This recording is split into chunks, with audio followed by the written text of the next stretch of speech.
يريدون إلا أن يؤمنوا بالله العزيز الحميد الذي له ملك السماوات والأرض والله على كل شيء شهيد. Jamaah subuh yang dirahmati Allah, bapak-bapak, ibu-ibu, hadirin hadirat yang dimuliakan Allah. Alhamdulillah, segala puji dan syukur kita haturkan kepada Allah atas segala nikmatnya. Salawat dan salam kita sampaikan atas Nabi kita Muhammad sallallahu alaihi wasallam dan para pengikutnya yang setia hingga akhir zaman. Hadirin hadirat yang dirahmati Allah, kita lanjutkan kajian kita surat Al-Buruj. Kemarin kita terakhir bicara tentang kisah Ashabul Ukhdud. Ya, qutila ashabul ukhdud an-nari datil waqud idhum 'alaiha qu'ud wa hum 'ala ma yaf'aluna bil mu'minina syuhud. Surat Al-Buruj ya, termasuk surat yang turun di Mekah. Maka isinya banyak berbicara tentang penguatan tauhid, penguatan keimanan. Surat Al-Buruj ini menceritakan tentang ujian atau tantangan bagi orang yang beriman. Jadi ketika orang itu sudah beriman, jangan kemudian bermimpi kalau sudah jadi orang beriman itu aman, ya, enak saja, gitu ya. Tapi pastikan setelah jadi orang beriman itu Allah akan uji kesungguhan keimanannya, apa benar-benar beriman atau sekedar cuma ikut-ikutan. Karena balasan bagi orang yang beriman itu begitu mahal, begitu mulia di mata Allah nanti di sisi Allah, maka tentu sesuatu yang mahal itu harus diperoleh dengan susah, diperoleh dengan kesungguhan, ya. Makanya Allah kemudian akan uji keimanan itu. Atau dalam surat Al-Buruj ini juga Allah menggambarkan ketika jadi orang beriman nanti siap-siap untuk mendapatkan tantangan dan ujian-ujian keimanan. Ini bagi orang yang beriman. Tapi surat ini kalau ditujukan kepada orang-orang kafir, nah ini mengandung makna kamu jangan seenaknya, ya. Jadi peringatan, ancaman bagi orang-orang kafir. Mentang-mentang jangan kamu yang berpuasa sekarang, kamu yang merasa kuat, terus apa yang kamu lakukan itu aman-aman saja. Jadi Allah SWT mengingatkan bahwa semua yang kamu lakukan terhadap orang-orang yang beriman, siksaan, penindasan, teror, dan lain-lain, itu akan diancam oleh Allah dengan ancaman yang berat. Nah, Bapak-Ibu sekalian, di dalam surat Al-Buruj ini, Allah bercerita tentang peristiwa Ashabul Ukhdud. Ashabul Ukhdud itu artinya orang-orang kafir yang membuat parit. Parit itu bukan sembarang parit, tapi adalah parit yang luas, besar. Kemudian parit itu diisi dengan kayu bakar yang banyak, terus kemudian dinyalakan dengan api yang bergejolak tinggi. Nah, itu digunakan untuk ancaman, paksaan bagi orang-orang yang tidak mau murtad. Jadi mereka kan, kemarin ceritanya nggak mungkin kita ulang lagi ya, habis waktunya. Itu intinya saat itu dengan cerita anak muda yang kemarin itu beriman dan menyebabkan satu negeri itu beriman semuanya. Ketika raja itu anak bunuh berkali-kali nggak berhasil. Ketika ingin benar, raja itu sepertinya nafsu benar untuk menghilangkan nyawa dia, maka anak muda itu kemudian menyampaikan, kalau raja ingin bunuh saya syaratnya begini, ya, kumpulin satu negeri ini di alun-alun, kemudian nanti ambillah anak panah saya ini, terus bidiklah saya.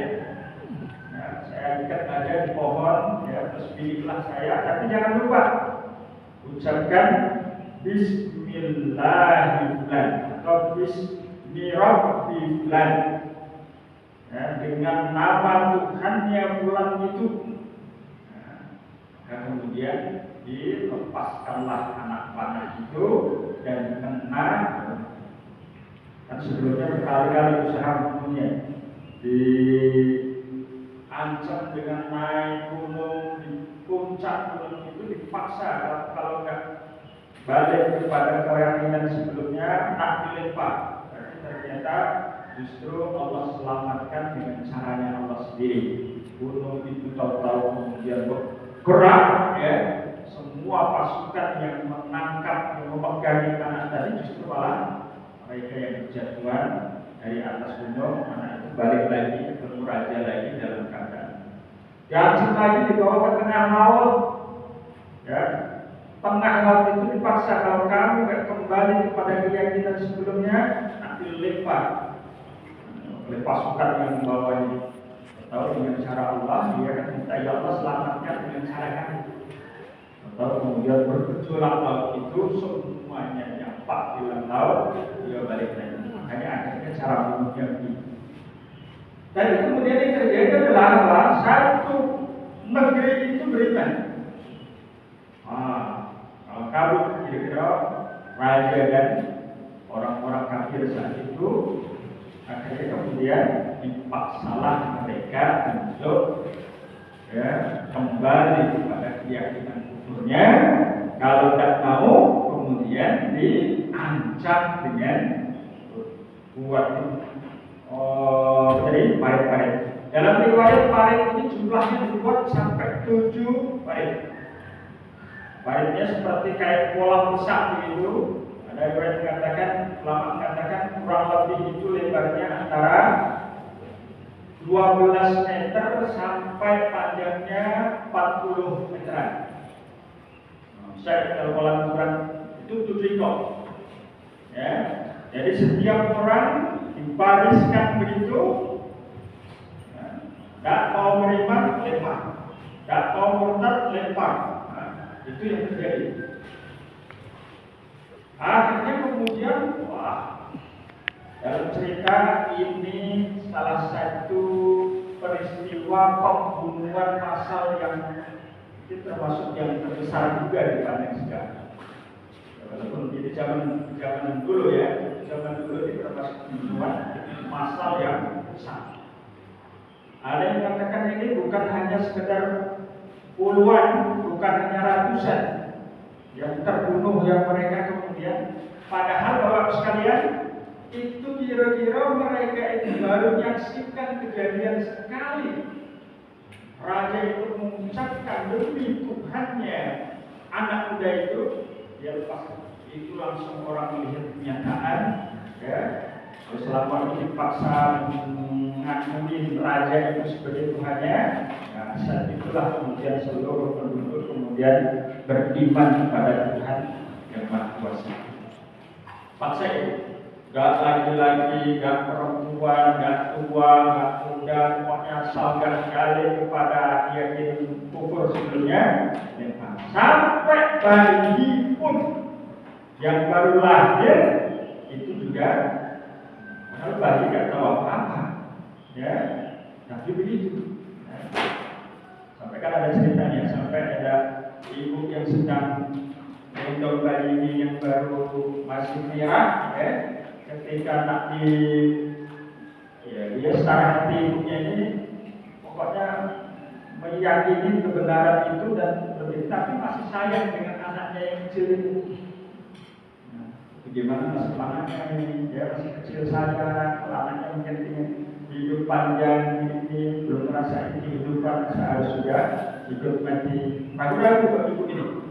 Ternyata anaknya justru yang masih bayi itu bicara, ngasih semangat pada ibunya. Bu, gak usah ragu-ragu, kita dalam kebenaran. Ya, kalau kita masuk di situ surga balasannya. Maka kemudian dengan penuh keyakinan ibu itu pun termasuk yang masuk di dalam paksaan raja tadi untuk masuk ke raja. Makanya ibu sekalian ya. Jadi kalau di dalam sejarah itu ada beberapa bayi ajaib, termasuk bayi yang bisa ngomong. Di dalam sepanjang sejarah itu ada 4. Ya, pertama adalah Nabi Isa. Ketika masih bayi, dia bisa ngomong. Ya, jadi ketika fitnah ya, bahwa ini ada anak yang nggak benar, kemudian bayi itu ternyata ngomong, klarifikasi fitnah yang disebarkan di Israel bahwa ini anak nggak benar. Yang kedua, cerita coba Masito yang hampir mirip juga ini yang ada dalam kisahnya waktu zaman Nabi Musa. Di Masito itu wanita tukang rias rambutnya anak gadisnya Raja Firaun. Ya, dan saat itu juga kemudian ketika hampir sama kisahnya dengan ini, ya, anaknya yang kecil juga bisa bicara ketika ibunya juga ragu-ragu ketika akan diproses oleh Firaun. Ada lagi kalau dalam riwayat hadis itu kisahnya Junaid. Ada seorang sufi, orang juga kisah pada zaman dahulu juga, kisah Junaid. Ya, seorang alim ya, ahli ibadah. Dia ceritanya ya, singkat guys. Jadi ceritanya ini mungkin juga pelajaran bagi kita semuanya. Ini saking rajinnya ibadah. Dia itu pokoknya sebagian besar waktunya itu di mihrab ini. Mihrab ini tempat ibadah. Semacam dia punya musola sendiri, terus dia lebih banyak ibadah. Nah ceritanya suatu hari ibunya ini memanggil Junaid, panggil kali-kali kau, terus kemudian dijenguk, ternyata lagi sholat. Terus kemudian sudah lama, kemudian panggil lagi. Ternyata mungkin tadi sholat sudah selesai, ajaknya panggilannya nggak jadi sholat lagi. Jadi setiap dipanggil itu masih sholat. Akhirnya ibunya saking kesel, ya saking keselnya ngomong, mugo-mugo lah kakek musola kamu ini dirubuhkan oleh orang-orang yang membenci kamu. Ini makanya ibu-ibu hati-hati kalau kesal dengan anak itu, kalau bisa yang muncul dari mulutnya kata-kata doa yang baik, ya. Ini ada ibu saking kesalnya 3 kali panggil, padahal saya kedengeran, sebab dia lagi sholat. Maka ini hukumnya sekalian ya. Sholat ini kalau sholat sunnah, kalau ada ibu panggil itu harus dibatalkan. Gitu ya, kecuali kalau sholat wajib ya. Kalau sholat sunnah panggilan ibu itu penting ya, itu didahului. Nah, ini sekaligus ngasih pelajaran kepada seorang alim ya, seorang pemuda alim yang namanya ini. Betul, kemudian dari kata apa Islam mengadikannya, semoga nanti orang-orang merubuhkan sholat kamu ini atau tempat ibadah kamu.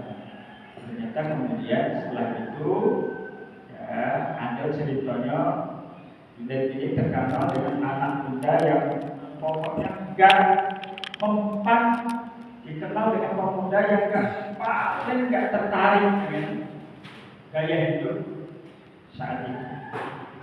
Ya, pokoknya gak ada wanita yang mampu untuk menundukkan, gak tertarik dengan siapapun. Nah, saat itu ada wanita yang tertantang. Apa benar yang namanya Indien itu benar-benar gak tertarik dengan kecantikan? Maka kemudian akan aku tes, benar gak dia atau sekedar rumor saja. Kemudian wanita itu mendatangi tempat ibadah. Digodalah kira-kira dengan berbagai cara. Ternyata benar. Ini pemuda walaupun normal, pemuda yang tampan, tapi dia tidak mempan dengan godaan-godaan yang diberikan wanita. Akhirnya kemudian wanita ini tinggalkan dia, karena wanita ini nggak benar. Akhirnya kemudian wanita ini melakukan hubungan gak benar dengan orang lain, pengembala di tengah padang pasir. Hamil. Setelah hamil ini kemudian dia ngomong dengan semua orang bahwa yang kamu katakan bahwa Junaid itu orang baik, dia adalah orang yang alim, itu bohong, dia itu munafik.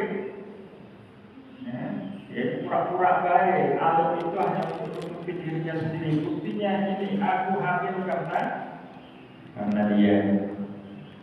Sampai kemudian ketika lahir,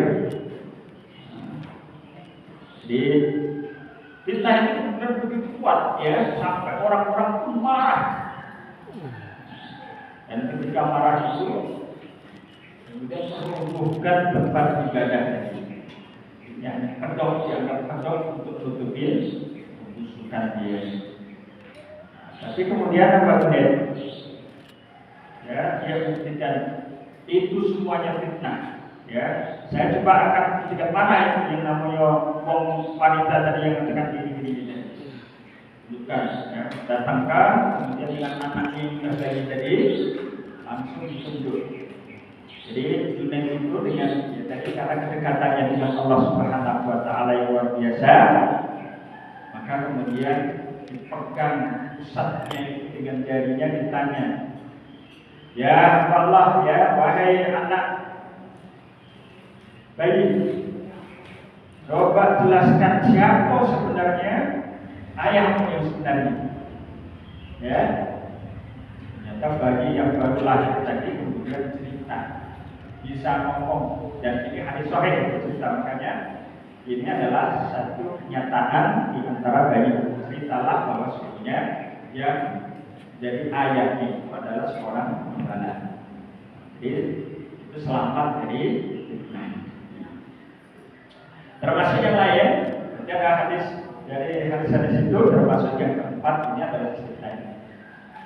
Cerita Ashabul Ukhdud. Nah, Bapak sekalian, tadi puluhan ribu ini orang yang jadi korban karet ini. Ya. Kalau ditanya kemudian apa salah mereka? Apa dosanya sehingga kemudian mereka itu bunuh massal seperti itu? Nah, pada ayat yang ke-8 ini Allah menyebutkan alasan mereka dibantai. Ya, kata Allah, wa ma naqamu minhum illa ayyuminu billahil azizil hamid. Dan tidaklah mereka membantai atau menyiksa orang-orang yang beriman itu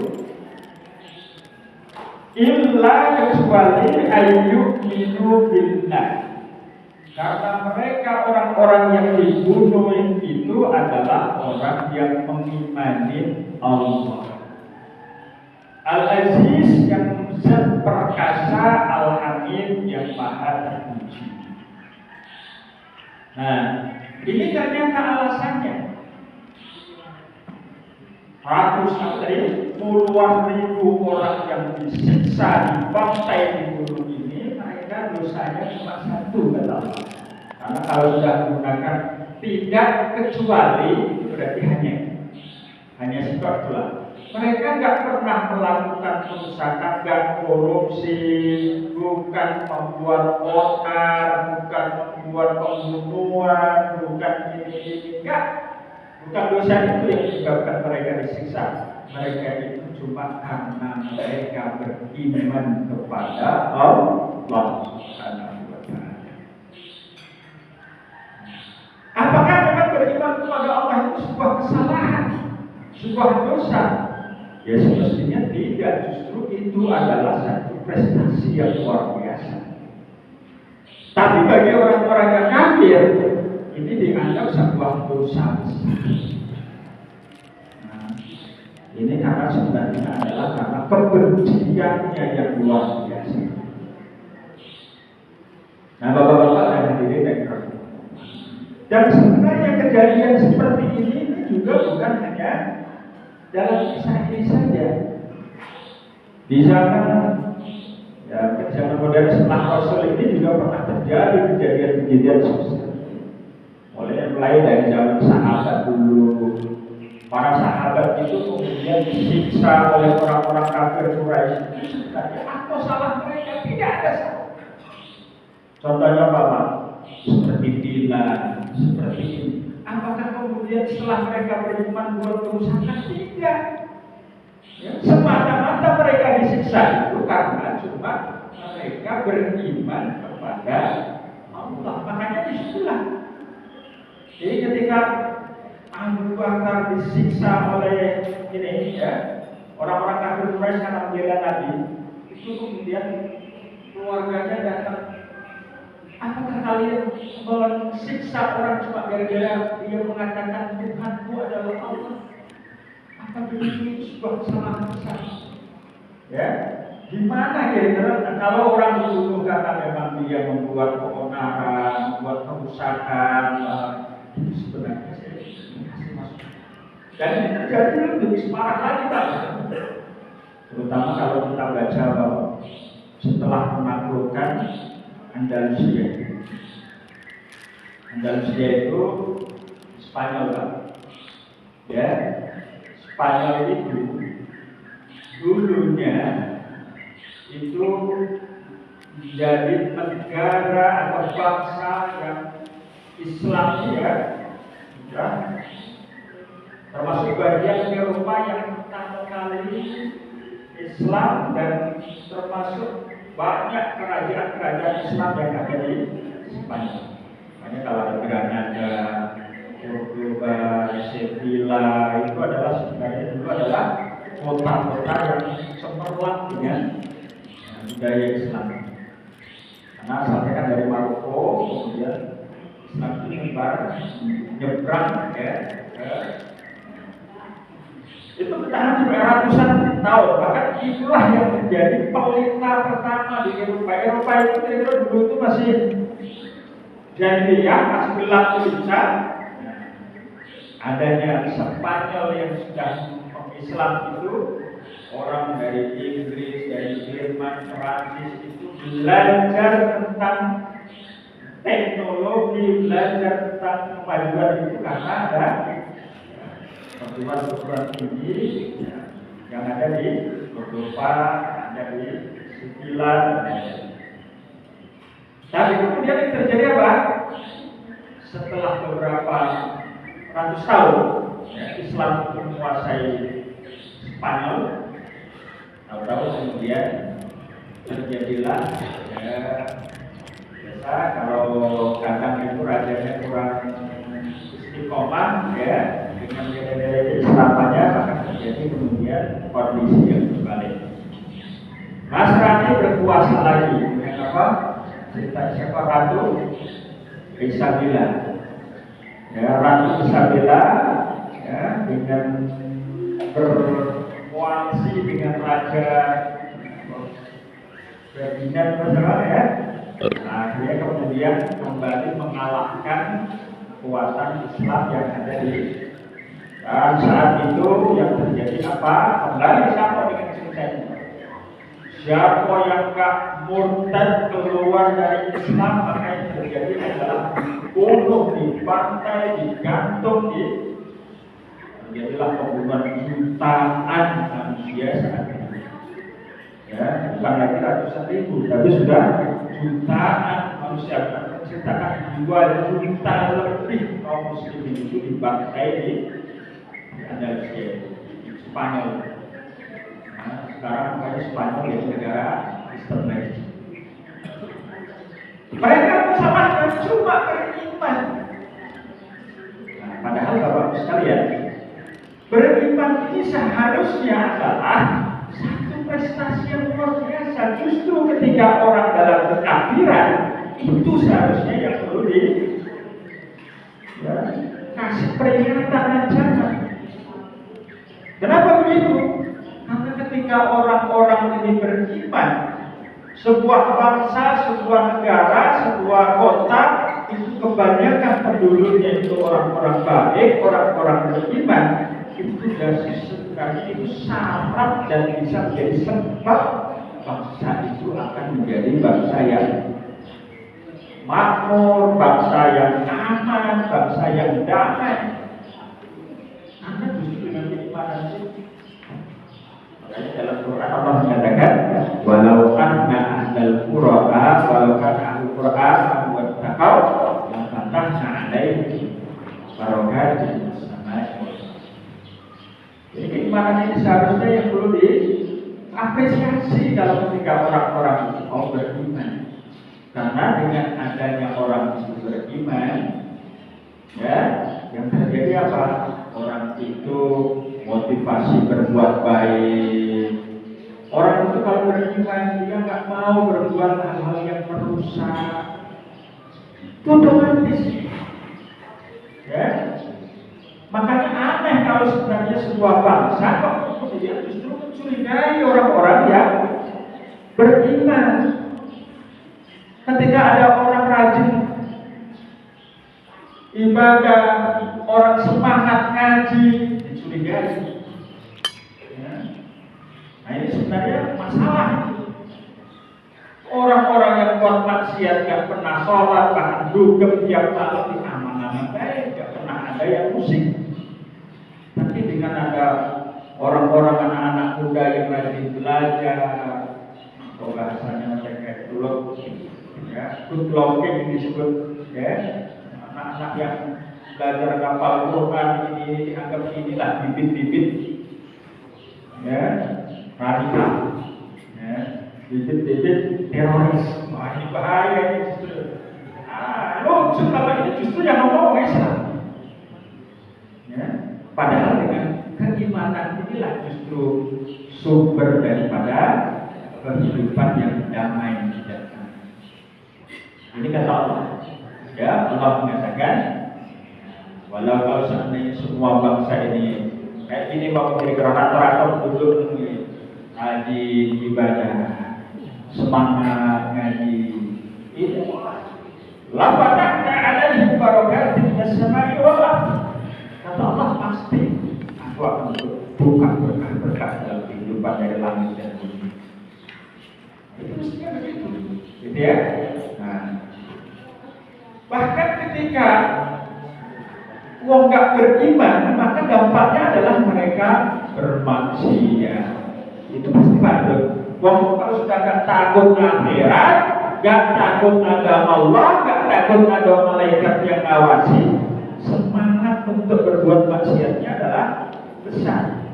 Dan ketika sudah maksiat ini timbul, itulah sumber kerusakan. Makanya Allah mengatakan dalam surat Al-Baqarah itu, ya, wa idza qila lahum la tufsidu fil ardh qalu innama nahnu muslihun ala innahum humul mufsiduna walakin la yashkurun. Ketika Allah mengatakan janganlah kamu buat kerusakan di bumi, ternyata yang dimaksud para ahli tafsir mengatakan bentuk kerusakan yang terbesar itu adalah kufur.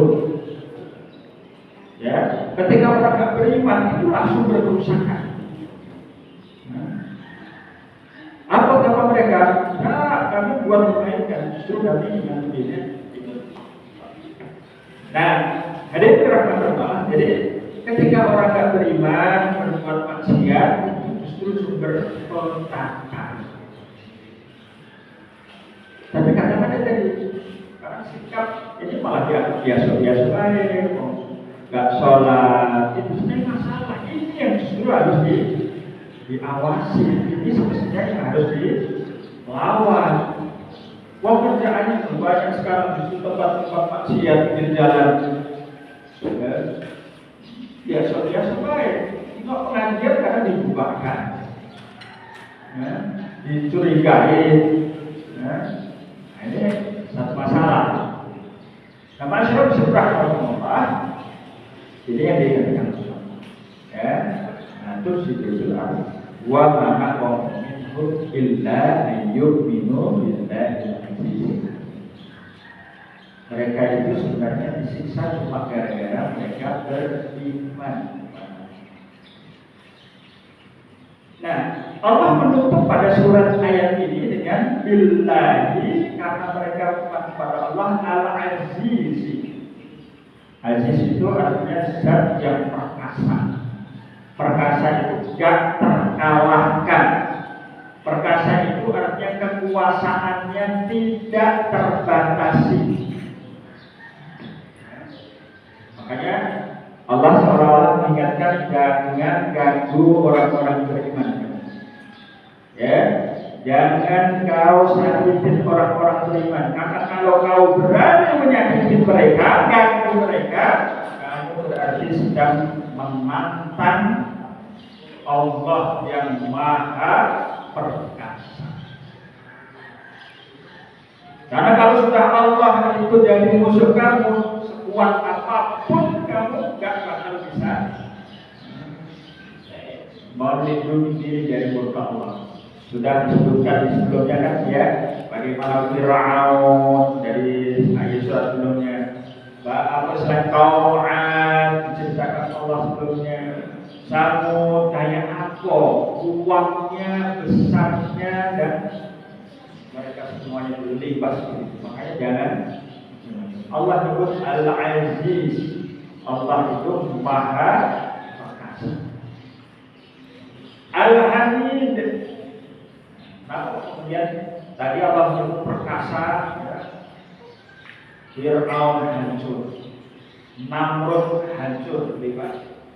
Kaum Ad yang disebut begitu kokohnya, begitu besar hancur.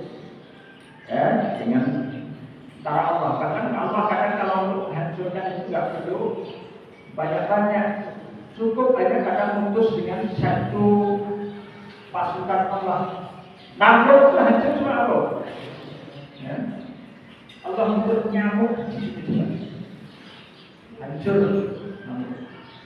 Fir'aun dipakai secara Allah air ya. Allah terus amin. Ya. Begitu, jangan. Kemudian Allah menyebut Al-Hamid supaya apa? Jangan sampai terkesan kemudian kalau kita ingat Allah itu perkasa, berarti Allah itu seolah-olah mengerikan. Yang terbayang cuma sekedar Allah itu semacam biasanya kalau orang itu kalau perkasa, kekuasaan yang nggak terbatas, ini biasanya sikapnya apa? Menakutkan, ya, sadis, gitu.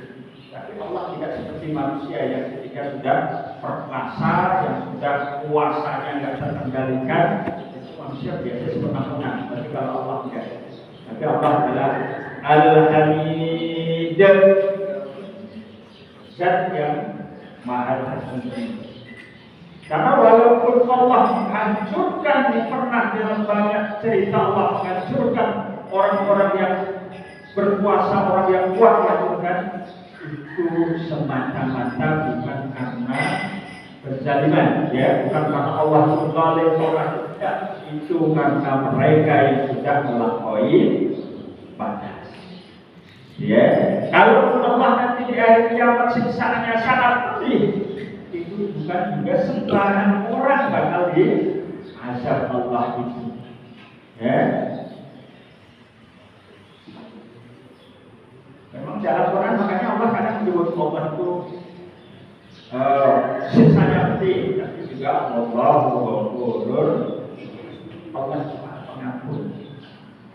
Tapi jangan juga karena Allah itu maha pengampun sehingga kemudian kita merasakan kayak dosa Allah itu pengampun. Ya, jadi makanya disuruh kita disuruh memiliki sikap seimbang. Ya, ingat Allah itu maha perkasa, maha kuat. Maka kemudian kita jangan macam-macam. Tapi jangan pula kemudian kita ini kemudian begitu putus asa dengan itu. Tapi ingat Al-Hamid, Allah itu sangat terpuji. Ya. Baik, sekalian, kita lanjutkan pada ayat yang ke-9. Alladzi lahu mulkus samawati wal ardh. Wallahu ala kulli syai'in syahid.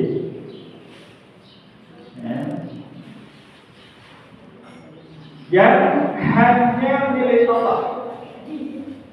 Ma bis samawati mulkus samawati wal ardh.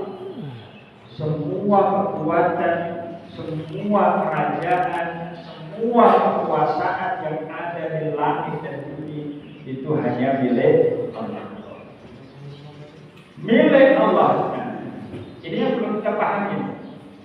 Artinya adalah Allah menegaskan di sini bahwa semua yang di bumi dan di langit dan ada di antara dua-duanya itu Allah yang menciptakan, Allah yang memiliki, Allah yang mengatur semuanya. Itu harus yang kita yakini. 3 hal ini ya.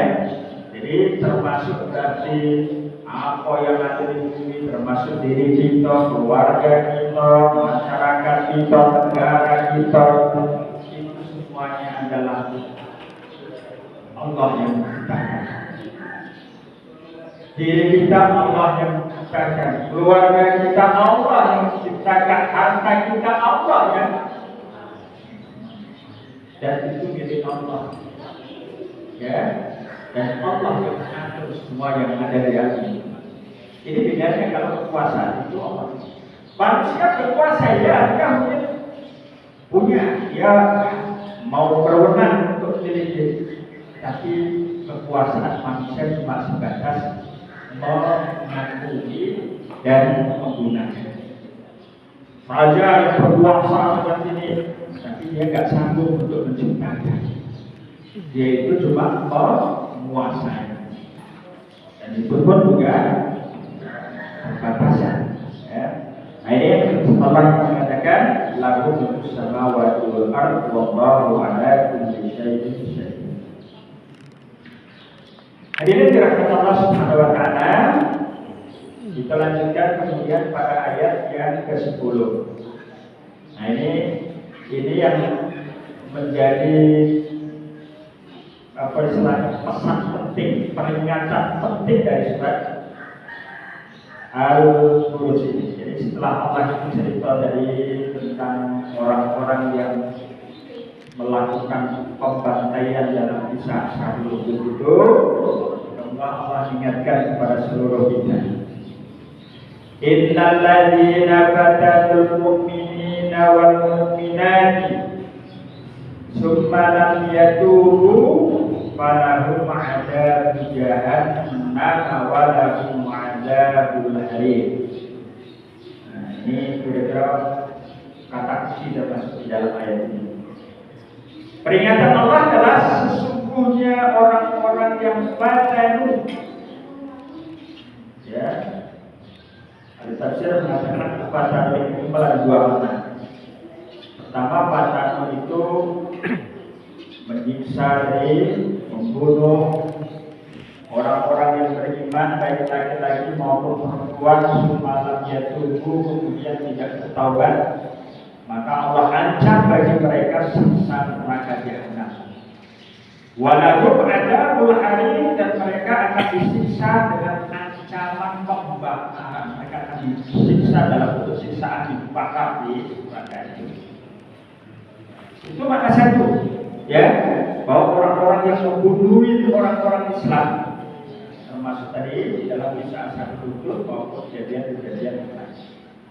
Kira-kira begini, adakah fakta kenyataan orang-orang yang benci dengan Islam kemudian pada mukminin wal mukminat membunuh orang-orang mukmin dan mukminat? Ada kira-kira? Ada, banyak. Sekarang aja banyak ya. Kalau dulu sebelum Islam tadi ada kisah Ashab Uhud, Fir'aun, ya, bunuhin perempuannya, laki-lakinya dibunuhin, kalau wanitanya itu gara-gara beriman kepada Allah, bukan beriman kepadanya. Tadi kisahnya bagaimana bantaian di Andalusia ini. Sekarang contohnya lagi di mana? Ya banyak. Kayak di Palestina, Uyghur, mana lagi? Di cerita-cerita umat Islam yang ada di beberapa daerah. India itu kemarin ya, sempat bocor bagaimana para peneliti mereka kumpul apa bersekongkol untuk membantai umat Islam. Itu makna pertama. Kemudian ada tafsir mengatakan pada itu mana ya sudu sabilillah. Artinya orang-orang yang menghalangi, mencegah orang-orang dari beriman kepada Allah, dari beriman jadi orang mukmin, itu yang disebut dengan fajan. Ya. Jadi kalau begini maknanya berarti tidak mesti harus membunuh. Tapi orang-orang yang berusaha dengan segala cara bagaimana agar wong yang belum beriman takut untuk menjadi orang beriman, itu juga termasuk badan. Makanya sekarang ini kan semuanya Pak proyek atau usaha bagaimana memburuk ya, menciptakan Islam dengan buruk. Itu jangan dianggap itu hanya kebetulan. Ini termasuk program internasional yang intinya kepalanya itu ya. Makanya tadi dikesankan Islam itu dengan hal-hal yang jahat. Dibuatlah rekayasa, dibuatlah fitnah, ya. Mulai dari yang kemarin itu tentang apa tadi pengeboman di Amerika itu dibuat tower. Itu sebenarnya itu rekayasa mereka sendiri. Akhirnya kan mereka ngaku itu sekarang kesalahan. Jadi setelah habis ya sama Bin Laden itu sampai kemudian termasuk juga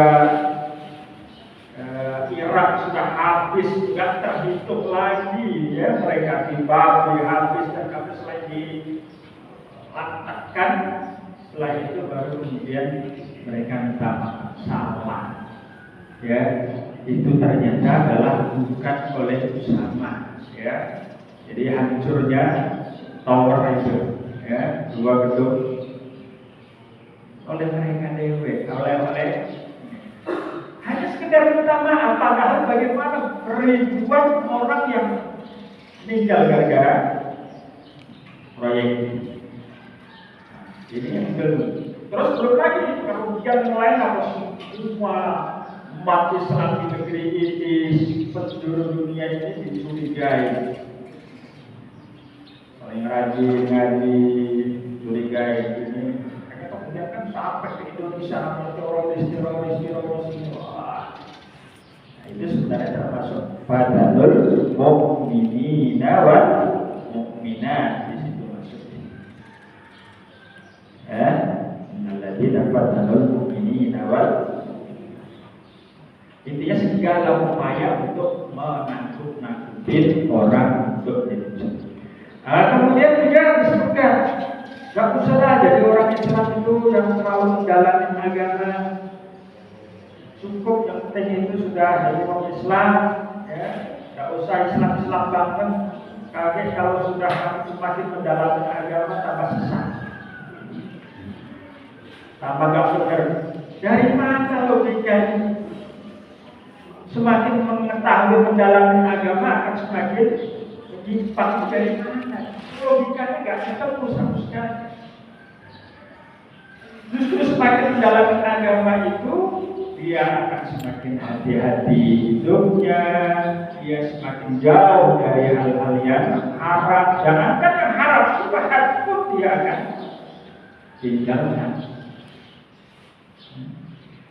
Justru yang terjadi kemaksiatan dan lain-lain itu ketika nggak paham agama dengan baik, itulah sumber penyimpangan.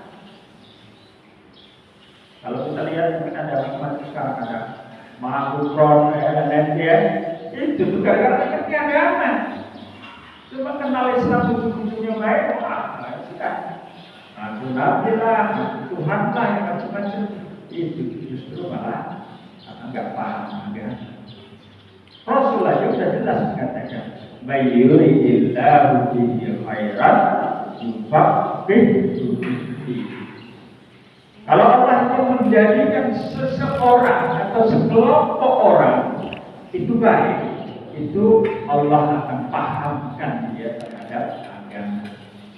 Ya, kalau orang itu, ciri orang itu nanti ditakdirkan dari orang baik, salah satunya adalah dia mau untuk belajar dan mendalami agama, semangat untuk ngaji. Makanya jaga semangat. Nah, ini adalah satu ikhtiar kita menuju takdir. Semoga inilah cara kita untuk dipilih Allah menjadi hamba yang terbaik. Itu yang disebut innalladzina fatanul mu'minina wal mu'minat. Perhatikan Bapak sekalian, ini Allah sudah menyebut walahum adzabun jahannam. Mereka akan disiksa dengan neraka jahanam. Nah, masih Allah tambahin lagi walahum adzabul hariq. Mereka akan mendapatkan azab dibakar. Padahal neraka jahanam itu hukumannya juga dibakar. Dan kenapa Allah itu menunjukkan Allah tegas, tidak main-main.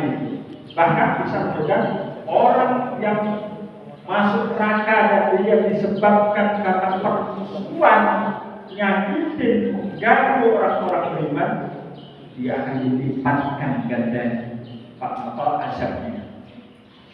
Maka jahanam dengan siksaan yang berlipat ganda. Ini kira maksud daripada ayat. Makanya hati-hati, ya, hati-hati sekali kita bersikap, berkomentar, jangan sampai itu bisa menjadi sebab menjauhnya, bencinya, takutnya orang terhadap Islam. Karena kita ini cuma sekedar lain saja. Ada komentar yang kemudian itu sebenarnya menyakiti, nanti komentar yang kira-kira negatif terhadap Islam kita setuju. Itu sudah bagian daripada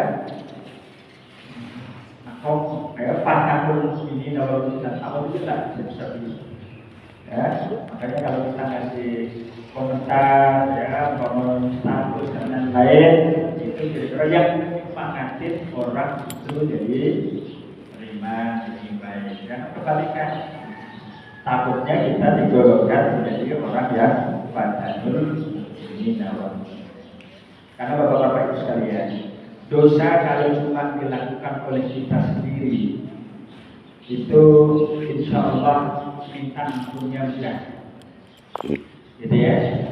Tapi kalau dosa itu kemudian menyebabkan orang lain kalau dosa, gitu ya, orang lain banyak kalau dosa itu yang susah tobat. Itu. Makanya kalau umpama kita salah kita dewe, ya, itu insya Allah pasti kalau kita dulu tobatnya benar. Tapi kalau akibat kita lanjutkan orang dukung, orang ngalamin, orang kebaikan orang-orang itu jadi rusak gara-gara kita, nah itu yang susah tobat. Itulah yang disebutkan ajaknya itu dilipat gandakan oleh Allah. Sudah masuk neraka jahanam dibakar keluar dari surga. Nah, baik, itu saya kira mungkin yang bisa kita bahas hari ini. Ya, semoga dari kisah Ashabul Ukhdud, kemudian ayat-ayat selanjutnya tadi yang menjelaskan tentang cara pandang yang salah orang, ya, mereka membenci Islam padahal sebenarnya orang Islam itu justru dengan Islam itulah akan menyebabkan hadirnya kebaikan.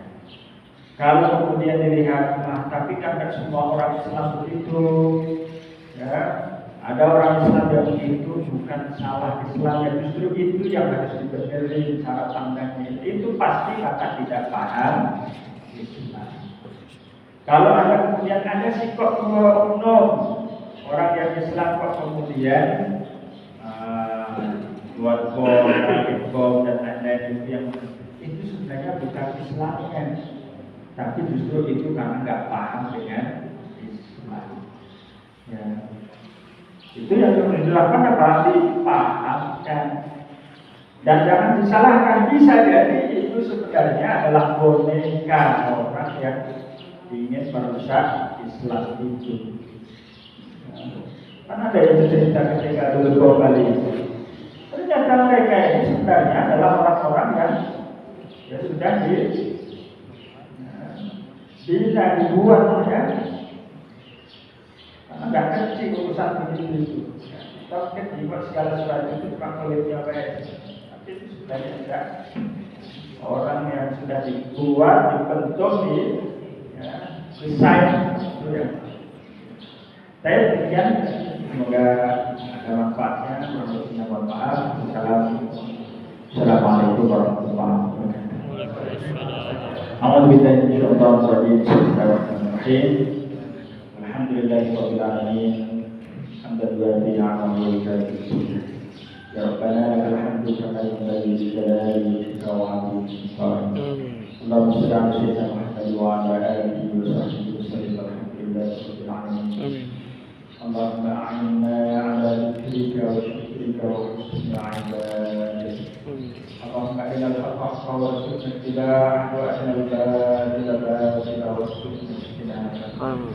Allahumma ij'alna mustami'ina lil qawli wa yattabi'una ma ahsana. Allahumma aslih lana dinana alladhi huwa 'ismatu amrina wa aslih lana dunyana allati fiha ma'ashuna wa aslih lana akhiratana allati ilayha ma'adina. Allahumma ij'al hayata ziyadatan lana fi kulli khair waj'al mauta rahmatan lana min kulli syarr. Ya muqallibal qulub tsabbit qulubana 'ala dinika wa ta'atik. Allahumma inna nas'aluka al-huda wat-tuqa wal-'afaf wal-ghina. Rabbana la tuzigh qulubana ba'da idh hadaytana. Rabbana la tuzigh qulubana ba'da idh hadaytana innaka antal azizul hakim. Rabbana atina fid dunya hasanah wa fil akhirati hasanah wa qina adzabannar. Sallallahu ala nabiyyina Muhammad wa ala alihi wa sahbihi wasallam. Subhana rabbika rabbil izzati amma yasifun wa salamun ala al-mursalin.